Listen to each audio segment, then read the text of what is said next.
बिस्मिल्लाहिर्रहमानिर्रहीम। अस्सलाम वालेकुम नाज़रीन, मैं हूं महरीन सब्तैन, देख रहे हैं आप मेरा यूट्यूब चैनल। नाज़रीन, डॉक्टर महाशा केस के हवाले से कुछ नई अपडेट्स है, बल्कि बहुत ही अहम मालूमात हैं जो मैंने आपको देनी है। गुज़िश्ता वीडियो में मैं आपको बता चुकी हूँ कि डॉक्टर महाशा के हवाले से जो मेडिकल रिपोर्ट सामने आई, उसके बाद ये पता लगा कि जो पहले रिपोर्ट डॉक्टर इरफान की तरफ से दी गई थी वो गलत थी, क्योंकि डॉक्टर महा ने अपने आप को बाएं जानिब से गोली लगाई है, जो कि बताया जा रहा है क्योंकि वो राइट हैंडर थी, और बाएं जानिब से गोली का लगना जो है वो इस बात की निशानदेही करता है कि दाल में कुछ काला है। उसके बाद उनकी बॉडी का पोस्टमार्टम भी ना कराया जाना उनके वालिद की तरफ से, ये भी एक क्वेश्चन मार्क है, जिसके बाद अब अदालत से इजाजत लेकर टीमें रवाना हो चुकी हुई है वहां पर, और अब सेशन जज के सामने और कुछ दीगर जो इन्वेस्टिगेशन करते हैं पोस्टमार्टम के हवाले से, उन लोगों के सामने खबरकुशाई भी होगी, और फिर उसके बाद पोस्टमार्टम के बाद मजीद जो डिटेल्स आएंगी उसके बाद सूरत हाल जो है वो सामने आएगी कि असल मामला क्या है। गुज़िश्ता वीडियो में मैंने आपको ये भी बताया कि डॉक्टर महा के वालिद जो है वो उन्होंने एक प्रेस कॉन्फ्रेंस की, उसमें उन्होंने अपनी बेटी के हवाले से बताया कि जुनैद से मिलने से पहले उनकी बेटी जो है वो इतनी मॉडर्न और इस तरह से नहीं थी, लेकिन जुनैद से मिलने के बाद जो है उसके हालात वाक़यात बदले। जुनैद उस पर तशद्दुद करता था, और जुनैद के हवाले से और डॉक्टर इरफान और दीगर लोगों के हवाले से उनका जो मौक़िफ़ था वो ये था कि एक गिरोह है जो कि लड़कियों को मुनशियात का आदी बनाता है और उसके बाद उनसे अपने मर्जी के मुताबिक काम करवाता है। ये तो सिचुएशन थी जो अभी तक सामने आई थी, जिस पर कि इन्हें गिरफ्तारी के लिए छापे भी मारे गए। इन्होंने जुनैद और वक्कास ने तो जमानत कबल गिरफ्तारी करा ली, जबकि डॉक्टर इरफान जो है वो 5 लाख की मचल के देकर अब जमानत पर है।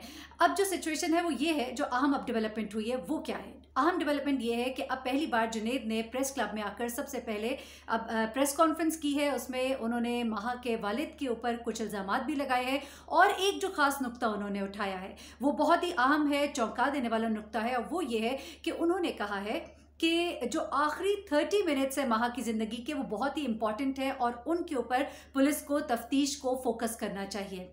अब इन आखिरी 30 मिनट्स का जुनैद क्यों कह रहे हैं मैं आपको बताती हूँ। सबसे पहले तो उन्होंने कुछ अपने बारे में बताया कि मेरी आखिरी वक्त तक महा के साथ ताल्लुकात बहुत अच्छे थे, जिसके उन्होंने कुछ शवाहिद दिए। अभी पुलिस का काम है कि वो देखे कि वो शवाहिद जो है वो कितने एक सही हैं।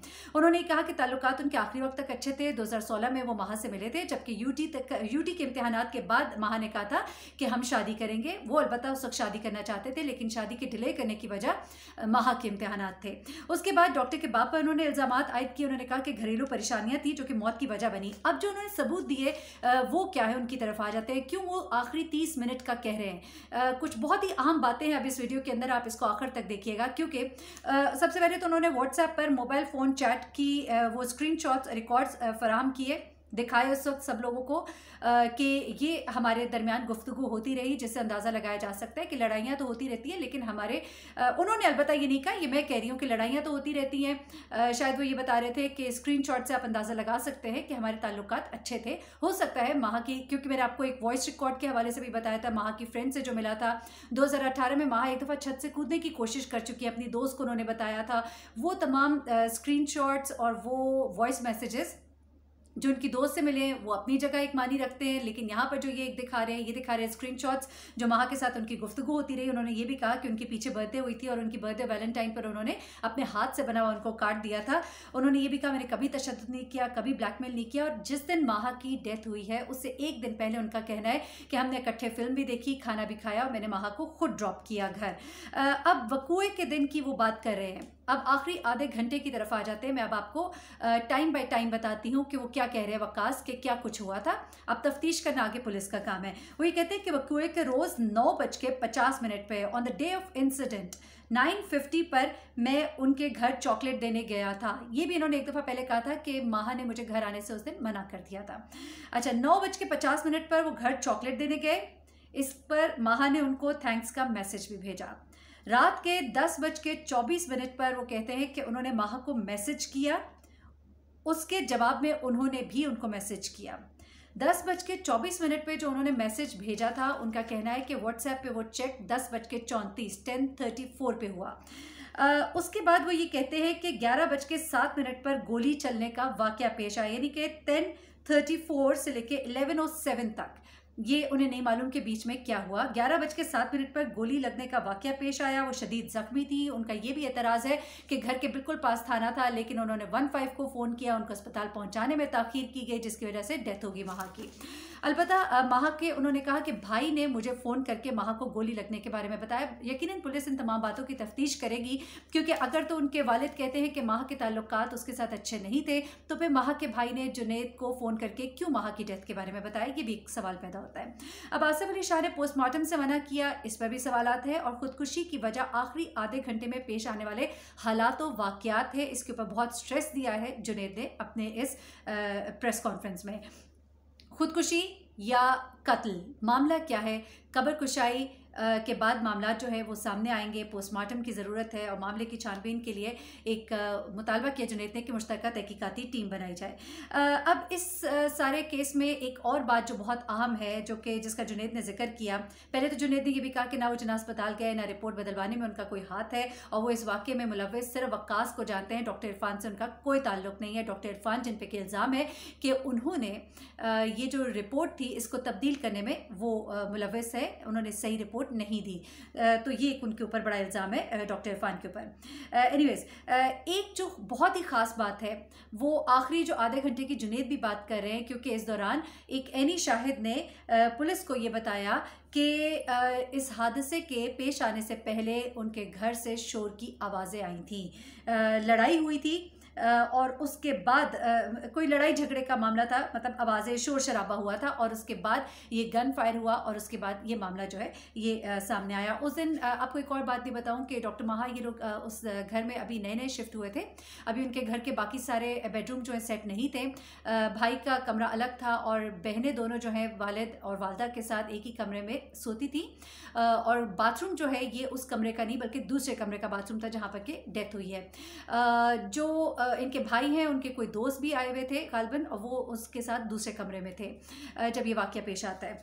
अब एक और मामला जो है, वक़ार ज़का जो है एक फेमस पर्सनालिटी है, टीवी पर्सनालिटी भी है, उनका यूट्यूब चैनल भी है, उनका नाम भी अब सामने आ रहा है। किस मामले में आ रहा है? इस मामले में डायरेक्ट माहा के केस में तो नहीं, लेकिन मामला कुछ ऐसे है कि वक़ार ज़का जो है उनकी और जुनैद के आपस में कोई लड़ाई झगड़े का मामला था। जैसा कि प्रेस कॉन्फ्रेंस जुनैद कर रहे थे, तो वहाँ पर जाहिर सी बात है रिपोर्टर, इन्वेस्टिगेटिव रिपोर्टर्स भी होते हैं, सहाफ़ी थे वहाँ पे मौजूद, उन्होंने उनसे सवालात किए कि आपके हवाले से कुछ केसेस भी हैं, तो वक़ास जुनैद ने आके से कहा कि मेरा कोई ऐसा केस नहीं है। वक़ार ज़का के हवाले से एक मुबैना तशद्दुद का एक केस था, वक़ार ज़का के साथ चंद साल कबल उनकी लड़ाई हुई थी, जिसकी वजह से एक केस जो है उनके ऊपर बना था मुबैना तशद्दुद का, और क्लिफ्टन के रेस्टोरेंट के बाहर एक हवाई फायरिंग का केस था। तो वो ये नहीं कह सकते कि उनके ऊपर कोई केस नहीं था। हवाई फायरिंग करना, तशद्दुद करना, ये तमाम बातें जो है ये जाहिर सी बात है इस केस के साथ तो नहीं जोड़ती। आप नहीं कह सकते कि अगर आपने ये काम किया है तो आपने वो काम भी किया होगा, लेकिन उनके ऊपर इस तरह के केसेस जो है जुनैद के ऊपर मौजूद हैं। फिर एक और सवाल जो उठाया गया सहाफ़ियों ने जुनैद के वालिद आगाज़कर के हवाले से कहा कि उनके ऊपर मुतअद्दिद मुकदमात हैं, और ये आपको मैं बताऊं कि मुकदमात जो हैं उनके वालिद के ऊपर क्रिमिनल मुकदमात हैं, जिसके जवाब में जुनैद ने कहा कि मेरा उन मुकदमात से कोई ताल्लुक़ नहीं है, ये सवालात आप उनसे कर सकते हैं। अलबत्ता उन्होंने ये भी कहा जुनैद ने कि मेरे खिलाफ मुनशियात का कोई मुकदमा नहीं है, मैं मुनशियात का कारोबार नहीं करता हूँ। अब ये तमाम बातें जो है ये सामने आ रही हैं। एक और बात जो मैंने आपको बतानी है, क्योंकि पिस्तौल के हवाले से ये 9mm 7 सिद्दीकी का ये पिस्तौल था, ताबिश कुरैशी ने माहा को दिया था, लेकिन अभी भी इस हवाले से कुछ मुख्तलिफ खबरें भी आ रही हैं, लेकिन डिटेल्स जो है जैसे जैसे सामने आएंगी मैं आपको इस हवाले से अपडेट करती रहूँगी। अभी तक के जो मामलात हैं वो ये है कि सबसे अहम इस सारे केस का जो दारोमदार है वो अब माहा के पोस्टमार्टम रिपोर्ट के ऊपर है, क्योंकि अभी तक जो मामलात सामने आ रहे हैं उसमें कोई भी बात हो सकती है, क्योंकि पुलिस का ये कहना है कि माहा की जो तफ्तीश के बाद अब बातें सामने आ रही हैं, क्योंकि रिपोर्ट का गलत बनना, उसके अलावा माहा जो है उसके गोली का बाएं जानिब से लगना, उसके बाद क्योंकि she is a right hander.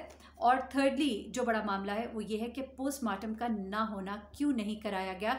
इसमें जो सस्पेक्ट हैं वो घर वाले भी हो सकते हैं।